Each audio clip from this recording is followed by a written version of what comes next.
অনেক স্বপ্ন দেখেছিলেন মৌমিতা দেবনাথ, কিন্তু গত ৯ আগস্ট সব স্বপ্ন ভেঙে চুরে নৃশংস অভিজ্ঞতার সম্মুখীন হতে হলো তাকে।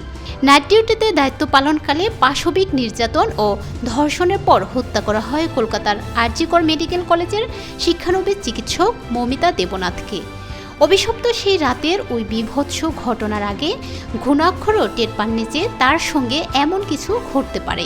ডিউটিতে যাওয়ার আগে নিজের ডায়েরিতে অনেক স্বপ্নের কথা লিখেছিলেন এই তরুণী চিকিৎসক। তার ওই লেখা থেকেই এটা স্পষ্ট যে তার দুচোখে অসংখ্য স্বপ্ন ছিল।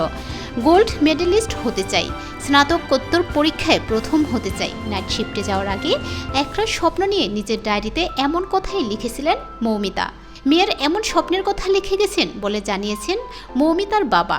কিন্তু ওই নাইট শিফটটি যে তার জীবনে এরকম অভিশপ্ত রাতে পরিণত হবে তা কেউ কল্পনাও করতে পারেননি।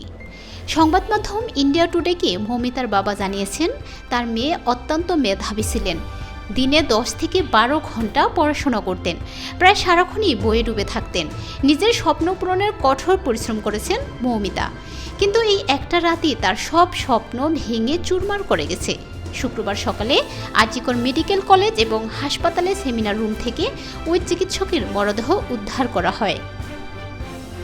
এক প্রতিবেদন অনুযায়ী মৌমিতার বাবা বলেছেন যে চিকিৎসক হওয়ার যে স্বপ্ন দেখেছিলেন তিনি সেটার জন্য অনেক পরিশ্রম করেছেন।